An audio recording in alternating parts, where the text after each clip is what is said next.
భద్రాచలం రెండు తెలుగు రాష్ట్రాలకి సంయుక్తంగా ఉన్నప్పుడు భద్రాచల రాముల వారి గుడి ఈ రోజు కూడా మన శ్రీరామనవమి వచ్చినా పెద్ద పండుగ వచ్చినా రాముల వారిని దర్శించుకొని అందరం కూడా తనివితీరా రాముల వారి గుడికి వెళ్ళి కళ్యాణం చేయించి తనివితీరా ప్రశాంతిని ఇస్తాం.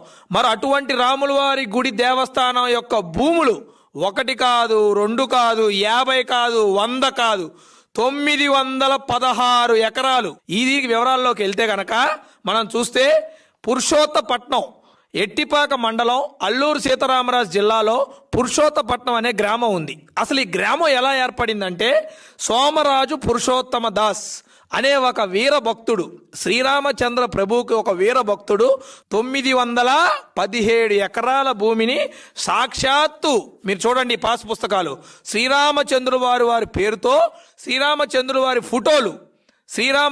వారి ఫోటోలు ఏవైతే ఉన్నాయో ఆ ఫోటోని కూడా పాస్ పుస్తకాల్లో రిజిస్ట్రేషన్ ఆఫీసులు డీడుల్లో కూడా ఈ పాస్ పుస్తకాలే ఉంటాయి. ఈరోజు మనం వెళ్తే ఆ ఊరు పేరు ఏంటండి? పురుషోత్తపట్నం గ్రామం. ఈ దాత ఎవరైతే దాత ఉన్నారో 917 ఎకరాల భూమి స్వామివారి మాన్యానికి ఇచ్చి ఇందులో ఏదైతే ఉందో అక్కడ కొంతమంది ప్రజలు ఎవరైతే చుట్టుపక్కల నివసించే వాళ్ళు ఉన్నారో వారు అక్కడ ఒక 10 కుటుంబాలు 20 కుటుంబాలు ఉండేవి గతంలో. దీని తెలుగుదేశం పార్టీ ప్రభుత్వం వచ్చిన తర్వాత ఈ భూములు ఈ మండలాలు ఏవైతే విలీన మండలాల్లోకి వచ్చాయో రాముల వారి దేవస్థానం తెలంగాణలో ఉన్న ఈ భూములు నైతికంగా ఆంధ్రప్రదేశ్ భౌగోళికంలో ఉన్నాయి. ఈ భూముల మీద వైసీపీ వారు కన్నుపడ్డది. ఎంత అరాచకమో చూడండి. ఎవరికైనా అసలు ఇంతగానో అరాచకం చేయాలని గుర్తొస్తాయా?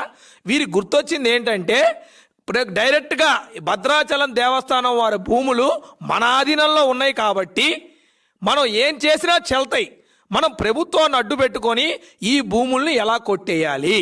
నిత్యం నీటి సరఫరా, 2 పక్కలా కూడా నిత్యం నీటి సరఫరా ఉండే భూములు 917 ఎకరాల భూముల్ని కొట్టేయటానికి పెద్ద స్కెచ్ చేశారు. ఈరోజు 2 రోజులు 3 రోజుల కిందట ఈ విషయం తెలుసుకొని దేవస్థానం వారు ఉరుకులు పరుగులు పెట్టుకుంటూ ఆ భూమి దగ్గరికి వెళ్ళారు.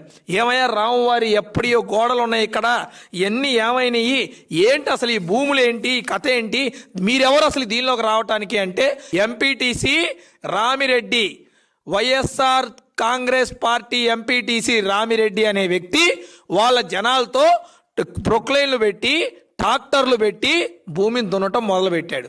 ఏకంగా 110 ఎకరాల్లో స్వామివారి గోశాలు ఉంటే గోశాలని కూడా ట్రాక్టర్లతో పెట్టి అక్కడికి వెళ్ళే వీలు లేకుండా 6 అడుగుల లోతు గుంటలు తీశారు.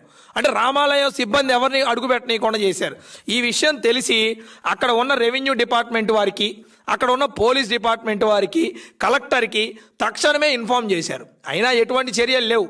యథావిధే కదా, అసలు ఎటువంటి చర్యలు ఉండవు కదా. మనం ప్రభుత్వంలో ఉన్న వ్యక్తులు ఎవరైతే పెద్ద వ్యక్తులు పనిచేస్తే ఎటువంటి తప్పుడు పని చేసినా చర్యలు ఉండవు కదా. వారు చేసి చివరికి భద్రాచల రాముడు వారి పాసు పుస్తకాలు ఏవైతే మన పాసు పుస్తకాలు ఉన్నాయో వీటన్నిటి మీద కూడా విచారణ జరిపించి దీన్ని న్యాయం చేయమని సాక్షాత్తు భద్రాచలం రాముల వారి గుడి ఎగ్జిక్యూటివ్ ఆఫీసర్ ఉన్నారో వారు లెటర్ రిలీజ్ చేశారు. హైకోర్టు ఆర్డర్స్ ఎవరైతే అఘాయిత్యులు ఈ భూమిని కొట్టేయడానికి ప్లాన్ చేసి వీళ్ళని ఇబ్బంది పెడుతున్నారో వీళ్ళు కోర్టుకు వెళ్ళి ఒక ఎఫిడవిట్ తెచ్చారు. నిసి ఆర్డర్స్ జారీ చేసింది కోర్టు. ఇమ్మీడియట్గా నిసి ఆర్డర్స్ జారీ చేస్తే సంబంధిత 14 డిపార్ట్మెంట్లకి పూర్తి స్థానంలో ఎటువంటి రక్షణ చర్యలు కూడా ఈ రోజు వరకు కూడా 14 రకాల డిపార్ట్మెంట్లు అక్కడ ఉన్నా కూడా ఈ సంబంధిత డిపార్ట్మెంట్లు ఎవ్వరూ కూడా దీని మీద యాక్షన్ తీసుకోవాలా.